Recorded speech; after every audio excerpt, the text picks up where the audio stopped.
Bonjour à tous. Donc dans ce cours, nous allons nous intéresser à l'éthique en santé. Les objectifs de ce cours sont donc les suivants. Tout d'abord, savoir expliquer les principaux concepts se rattachant à l'éthique et plus précisément à la bioéthique, ainsi que certaines notions de législation.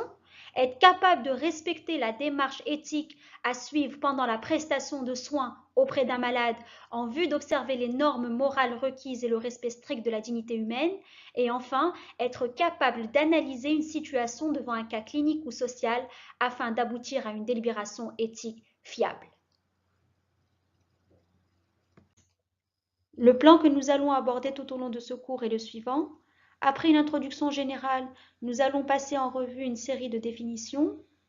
En effet, nous allons essayer de définir l'éthique de façon générale, puis par la suite, nous allons essayer de définir les différentes formes d'éthique qui existent en santé, à savoir l'éthique médicale, l'éthique professionnelle, en définissant bien évidemment la déontologie, la bioéthique et enfin l'éthique en santé publique. Par la suite, nous allons aborder les principes de la bioéthique, et ce, à travers la Déclaration universelle sur la bioéthique et les droits de l'homme, qui met en avant les 15 principes de bioéthique. Puis nous allons nous intéresser plus précisément à deux principes fondamentaux en bioéthique, à savoir le consentement et le secret professionnel. Puis nous allons essayer de résumer tout cela en mettant en avant les 4 principes fondamentaux de la bioéthique, à savoir le principe de bienfaisance, le principe de non-malfaisance, le principe d'autonomie et le principe de justice. Et enfin, nous allons aborder l'éthique dans le soin à travers l'accueil, la notion de maltraitance, l'approche du dilemme éthique, et nous allons nous demander enfin que faire en situation de contradiction avec les lois bioéthiques. Puis nous allons terminer par une conclusion générale.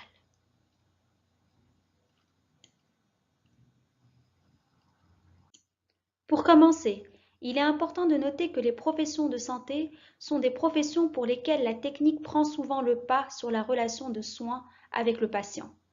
Pourtant, la dimension éthique y est fondamentale. Ainsi, l'éthique professionnelle est indispensable à tous ceux qui participent à l'acte médical. En effet, elle délimite et définit les responsabilités professionnelles qui sont de nature morale et légale et engage le professionnel de santé et aussi le stagiaire envers le malade, sa famille, la société, mais également envers les autres membres de l'équipe sanitaire. Toutefois, il est important de prendre conscience que l'éthique en santé ne s'apprend pas. Elle questionne et permet de réfléchir sur la meilleure conduite à tenir.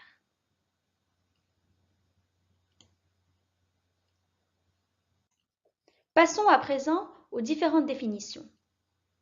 Tout d'abord, l'éthique de façon générale. Qu'est-ce que l'éthique? L'éthique est une réflexion sur les valeurs qui orientent et motivent nos actions. Elle s'intéresse à nos rapports avec autrui et peut être menée à deux niveaux. Le premier niveau est le niveau général, où là, la réflexion éthique porte sur les conceptions du bon, du juste et de l'accomplissement humain. Le second niveau est le niveau particulier, où là, la réflexion éthique porte sur les cas embarrassants et les dilemmes. Ainsi, nous venons de voir que l'éthique est une réflexion sur les valeurs, mais qu'est-ce que les valeurs? Les valeurs sont des idéaux auxquels les membres d'une société adhèrent et qui se manifestent concrètement dans leur manière de penser, de sentir et d'agir, comme par exemple la politesse, la sécurité, l'égalité sont des valeurs. Une valeur ne vous contraint pas à faire quelque chose, elle vous motive à le faire. Une valeur n'est pas un devoir, vous faites quelque chose parce que vous le voulez, que ça vous correspond, et non parce que vous le devez. Et enfin, une valeur n'est pas un besoin.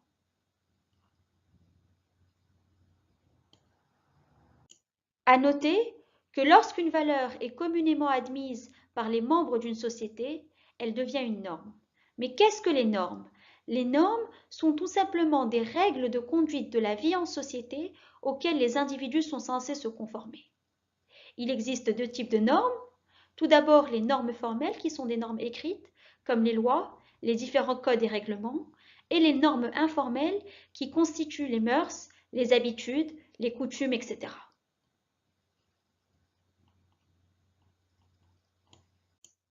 Le non-respect des normes est soit toléré, soit rejeté et sanctionné. Les sanctions pour les normes formelles peuvent être de la prison, des amendes, des licenciements, etc. Pour les normes informelles, les sanctions peuvent être des sanctions morales telles que des brimades, allant jusqu'à l'exclusion d'un individu de son groupe d'appartenance. Ce qu'il faut retenir, c'est que l'éthique dans le soin doit être différenciée de la morale. En effet, la morale est une réflexion sur le bien et le mal, alors que l'éthique est une réflexion sur le bon et le mauvais.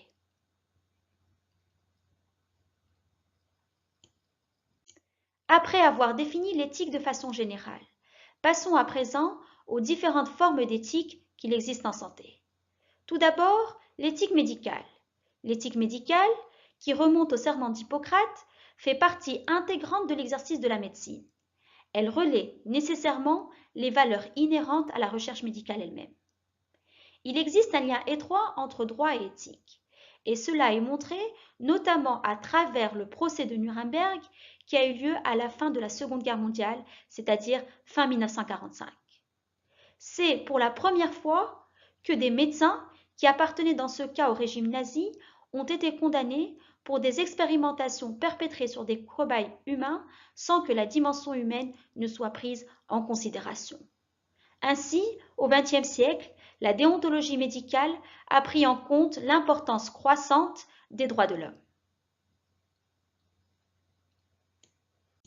Définissons maintenant la seconde forme d'éthique, à savoir l'éthique professionnelle.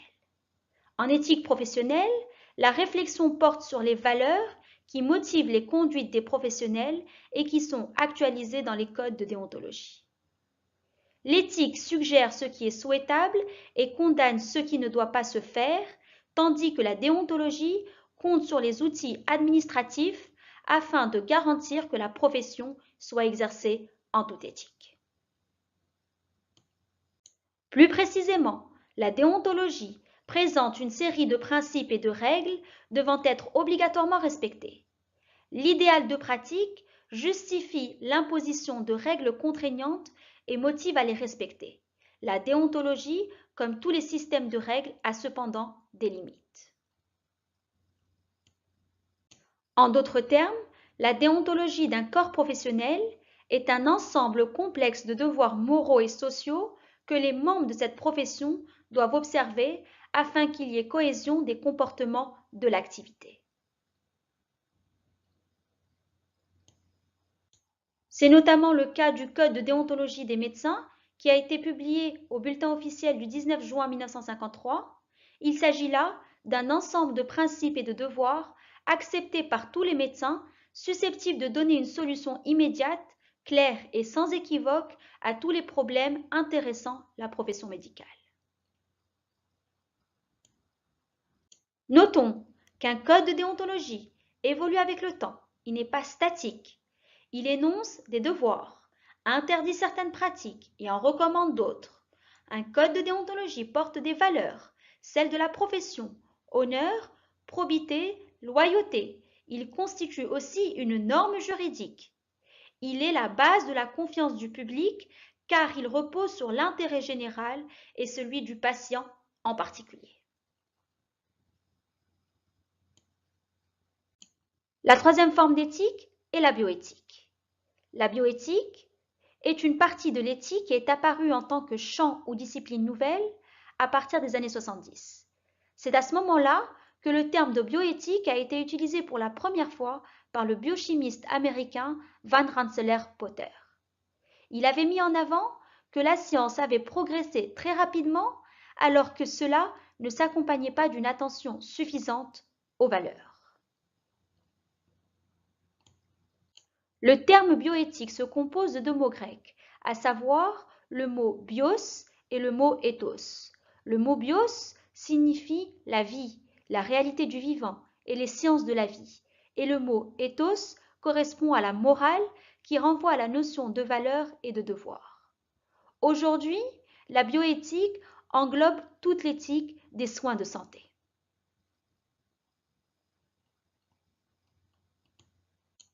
Ainsi, la bioéthique est une discipline qui étudie les problèmes d'éthique, les problèmes moraux, liés à la recherche en biologie, en médecine, en génétique et à leur application. La bioéthique veille donc au respect de la personne humaine. La citation de Didier Sicard, qui est l'ancien président du Conseil consultatif national d'éthique français, résume bien cette notion de bioéthique. En effet, il nous dit que prendre soin, c'est en même temps exprimer sa compassion et ne pas fusionner, être attentif, vigilant et non juge, dépositaire de bonnes pratiques médicales ou chirurgicales, tout en respectant le sujet. Enfin, la quatrième et dernière forme d'éthique est l'éthique en santé publique.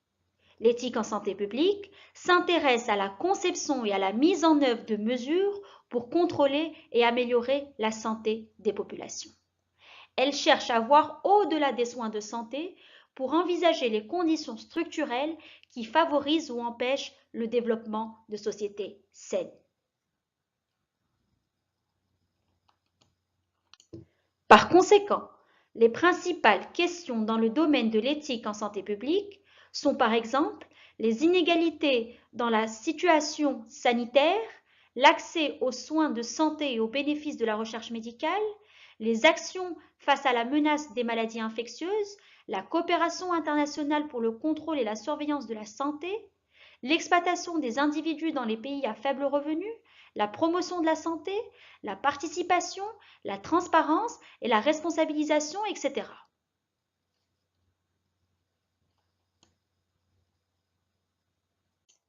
Après avoir passé en revue les différentes définitions, intéressons-nous à présent aux principes de la bioéthique. La Déclaration universelle sur la bioéthique et les droits de l'homme de l'UNESCO, qui a été mise en place en octobre 2005, vient énoncer 15 principes de bioéthique. Cette déclaration est importante dans notre contexte marocain car le Maroc, faisant partie de l'UNESCO, s'est engagé à respecter la dite déclaration. Les 15 principes de bioéthique, selon cette déclaration, sont donc les suivants. Tout d'abord, la dignité humaine et les droits de l'homme. Puis, les effets bénéfiques et effets nocifs. Puis, nous avons l'autonomie et la responsabilité individuelle, le consentement, les personnes incapables d'exprimer leur consentement, le respect de la vulnérabilité humaine et de l'intégrité personnelle,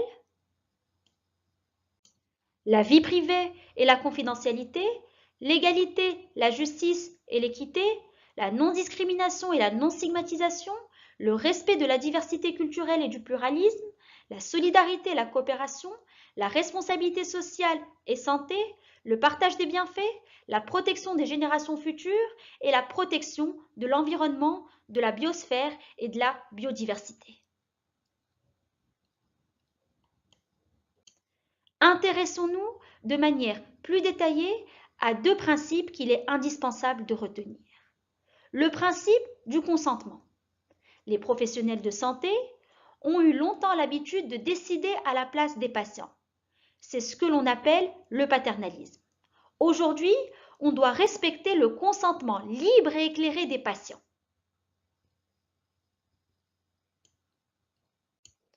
Un consentement libre signifie sans contrainte ni menace.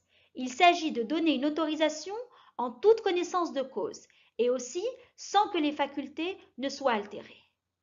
Un consentement éclairé signifie que j'ai reçu toute l'information pertinente sur ce qui m'est proposé, de manière à connaître, dans la mesure du possible, les différentes options qui s'offrent à moi, ainsi que les risques et conséquences associés à chacune des options.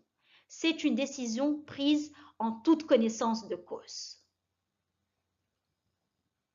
Le second principe qu'il est indispensable de retenir, comme énoncé sur la Déclaration universelle sur la bioéthique et les droits de l'homme, est le principe sur la vie privée et la confidentialité, autrement dit la notion de secret professionnel. Le professionnel de santé doit respecter le secret professionnel. C'est un devoir, c'est-à-dire une obligation. Les obligations des professionnels de santé sont dictées par la loi. Le secret professionnel permet donc d'instaurer et de maintenir la confiance indispensable à la bonne prise en charge du patient. Il a pour objet principal de protéger l'intimité du patient.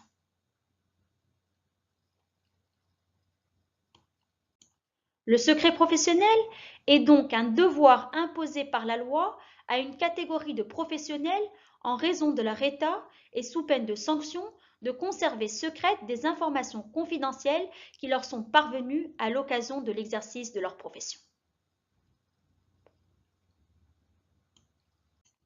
En effet, le patient a le droit au respect de sa vie privée et au maintien du secret de ses informations médicales. Tous les professionnels de santé ou travaillant dans le domaine de la santé sont assujettis à ce principe. Ils ont donc l'obligation de ne divulguer aucune information recueillie ou entendue lors de l'exercice de leurs fonctions. Le secret professionnel ne s'applique pas pour les maladies contagieuses à déclaration obligatoire comme la rougeole, le paludisme, la tuberculose, etc. ou encore les sévices sur mineurs où là, il faut obligatoirement informer les autorités compétentes.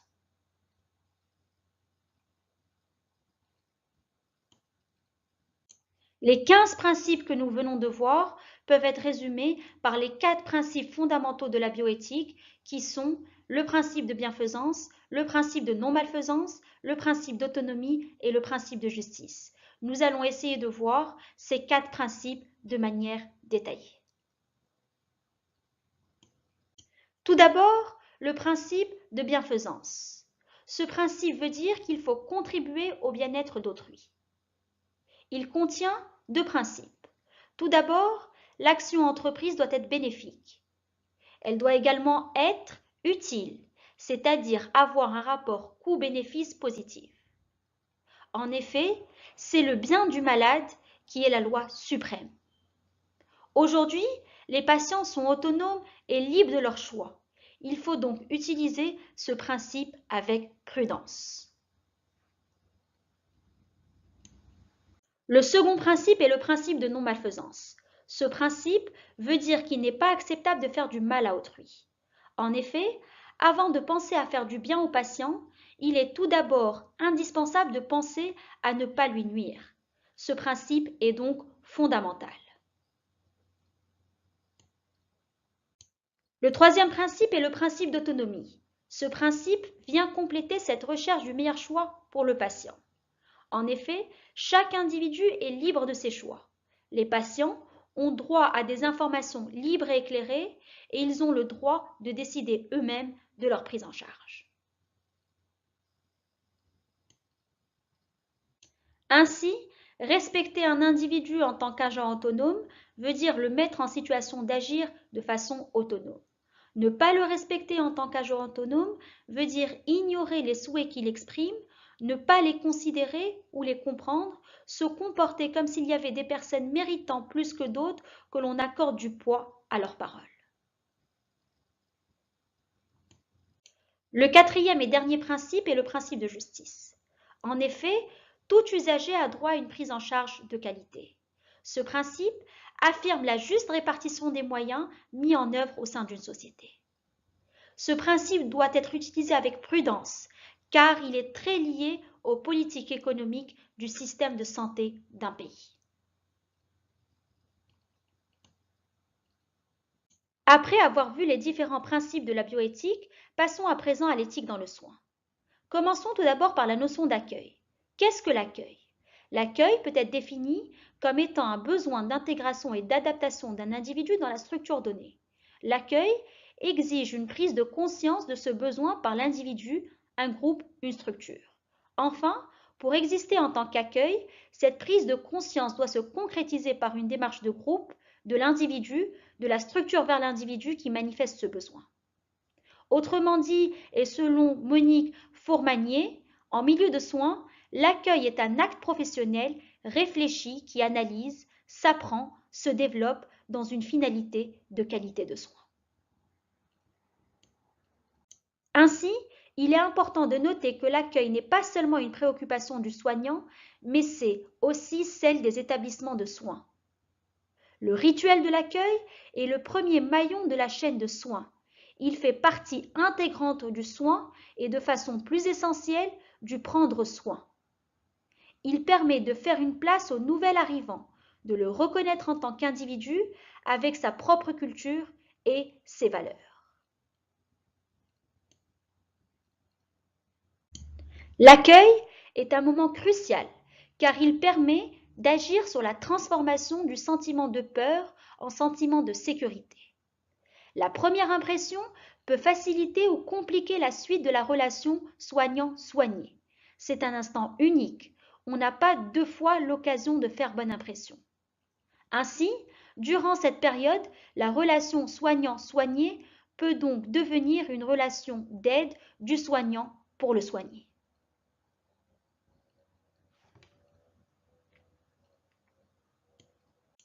L'accueil est constitué de 3 étapes indispensables.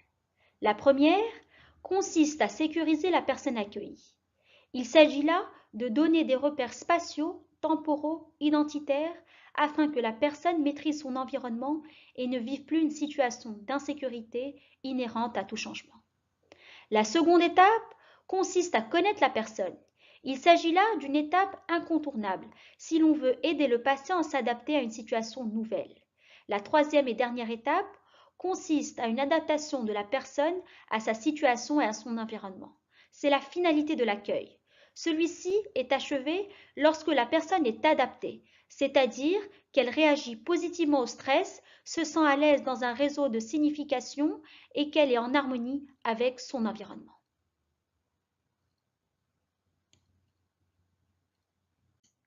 Après avoir abordé la notion d'accueil, passons à présent à la notion de maltraitance et plus principalement à la notion de maltraitance ordinaire.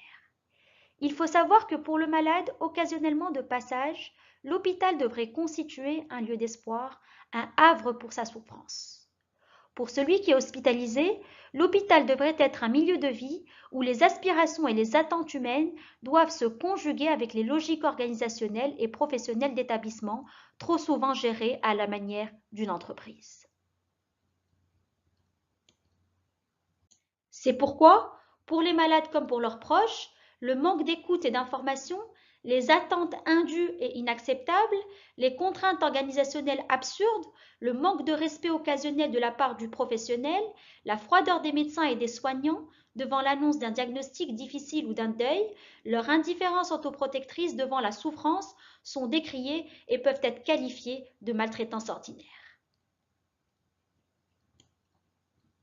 Le terme maltraitance recouvre aussi, selon la Haute Autorité de santé française, une série de mesquineries, de négligences qui, à la longue, deviennent un véritable tourment pour le malade.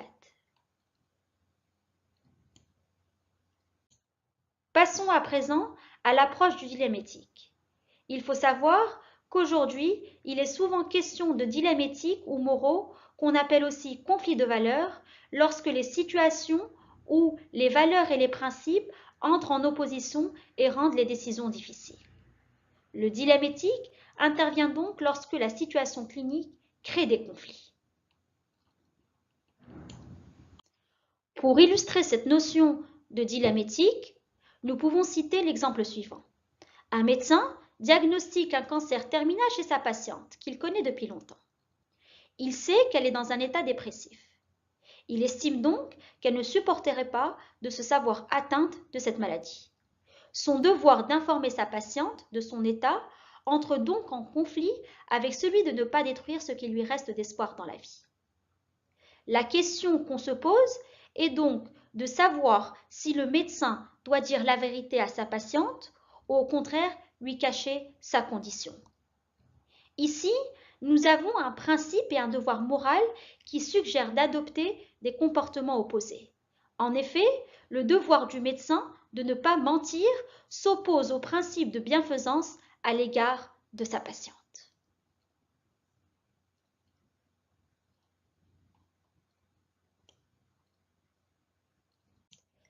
Un dilemme éthique nécessite donc une réponse d'ordre éthique qui doit être entreprise lorsqu'un dilemme sur le devenir, la poursuite ou non de traitements lourds est envisagé. L'utilisation de tous les moyens moraux, légaux, éthiques techniques, mais encore les valeurs, les points de vue, les choix individuels des patients et de leurs familles doivent impérativement être mis en œuvre.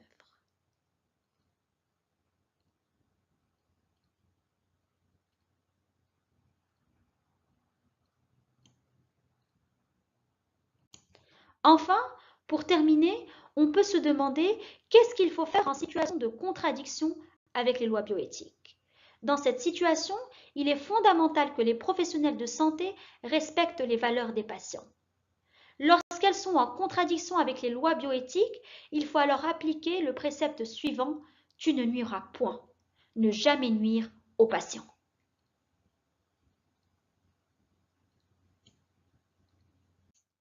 À noter que toute intervention sur la santé des patients peut comporter des risques et des effets secondaires importants.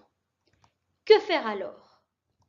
Il est indispensable de toujours établir la balance des bénéfices et des risques, et il est parfois indispensable de limiter l'autonomie des patients.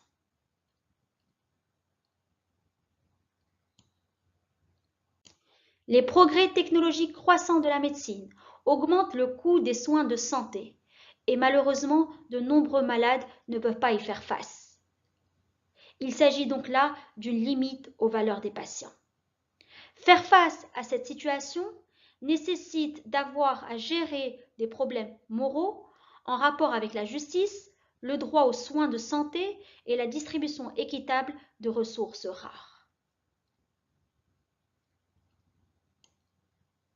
Par conséquent, la réflexion éthique détermine non pas les valeurs les plus motivantes sur le plan subjectif, mais celles qui peuvent justifier rationnellement notre action, celles qui constituent de bonnes raisons d'agir dans un sens ou dans l'autre.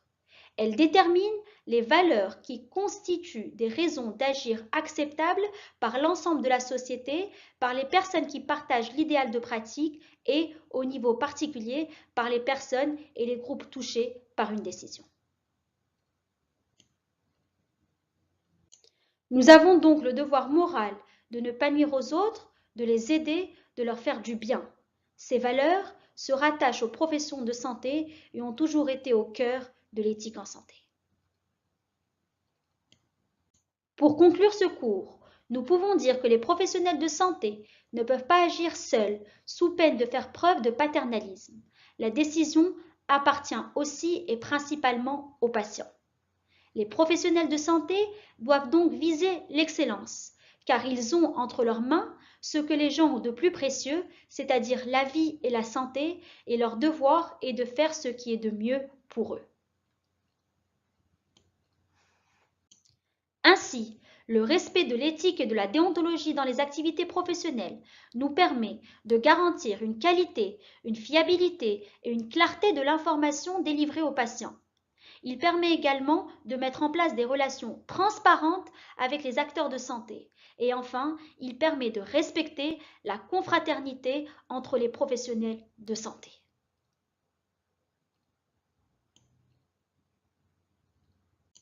Je vous remercie de votre attention.